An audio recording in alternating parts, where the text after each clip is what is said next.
¿Qué tal amigos? Bienvenidos a un episodio más de la Biblia bajo los lentes. Esta vez quiero invitarlos a que meditemos un poco sobre unos pocos versículos del Nuevo Testamento. Ya he dedicado demasiado tiempo al Antiguo Testamento, vamos un poquito por un momento al Nuevo.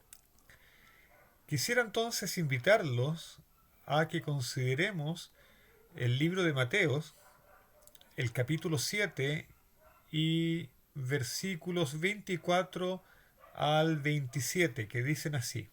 Leo desde la Biblia de las Américas. Por tanto, cualquiera que oye estas palabras mías y las pone en práctica, será semejante a un hombre sabio que edificó su casa sobre la roca. Y cayó la lluvia, vinieron los torrentes, soplaron los vientos y azotaron aquella casa, pero no se cayó, porque había sido fundada sobre la roca. Y todo el que oye estas palabras mías y no las pone en práctica, será semejante a un hombre insensato que edificó su casa sobre la arena. Y cayó la lluvia, vinieron los torrentes, soplaron los vientos y azotaron aquella casa. Y cayó, y grande fue su destrucción.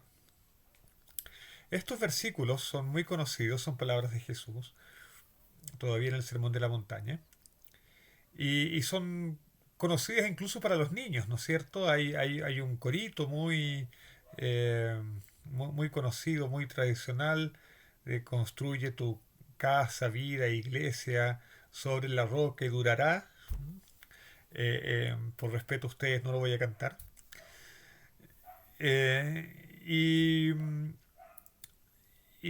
todos incluso tenemos la expresión de construir sobre la roca y todo lo demás.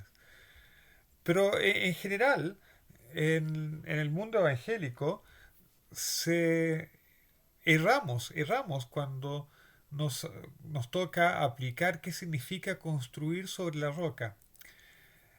Y vamos a poner atención a las palabras de Jesús. Jesús dice, por tanto, cualquiera que oye estas palabras mías y las pone en práctica, será semejante a un hombre sabio que edificó sobre la roca. Lo que es construir sobre la roca es escuchar las palabras de Jesús y ponerlas en práctica.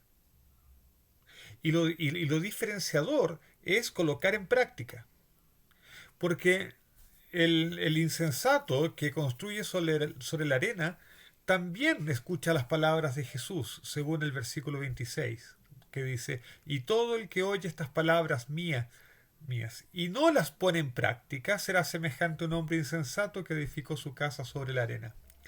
Por lo tanto, la diferencia entre el que construye sobre la roca y el que construye sobre la arena no es no es el haber escuchado o no a Jesús. La diferencia está en haber puesto en práctica o no las palabras de Jesús. Por lo tanto, eh, no basta la devoción a Jesús. No basta incluso ni siquiera la devoción a Dios. Lo que, lo que la Biblia requiere es que coloquemos en práctica las palabras de Jesús y en definitiva las palabras de Dios, la Torá, la ley de Dios. De hecho, en, en este sermón de la montaña se nos invita a muchas cosas. Se nos invita, por ejemplo, a perdonarnos. Y cuán importante es hacer el esfuerzo de perdonarnos cuando estamos muchas personas en un espacio reducido, en nuestras casas, como en esta época de cuarentena, donde tenemos que seguir a veces el consejo de Pablo, ¿no es cierto? Sopórtense los unos a los otros. ¿Eh? Cuán importante es aprender el perdón. Cuán importante es en, en esta época que estamos viviendo ser muy consecuentes en eso de amar al prójimo, como nos ordenó Jesús. Y a veces, y muy principalmente, amar al prójimo significa por estos días no salir de casa para no contagiar a otros, para no ser vector de, del virus que provoca esta pandemia. Así es que quiero colocar mucho énfasis en esto. No es el oír las palabras de Jesús lo que define nuestro seguimiento y nuestra religiosidad, nuestra devoción a Dios. No es el oír las palabras, sino el ponerlas en práctica. A lo mejor es un buen ejercicio que nosotros descubramos, escudriñemos el Sermón de la Montaña y veamos cuáles son las palabras de Jesús que tenemos que oír y tenemos que colocar en práctica. ¿Cuáles son las palabras de Jesús que nos cuestan más colocar en práctica hoy en día? ¿Cuáles son las palabras de Jesús que nos desafían más? Y esas palabras deberíamos conversarlas con Dios. Es parte de nuestro aferrarnos a Dios, ¿no es cierto? Es parte de esa fe que significa constancia en nuestro avanzar cristiano.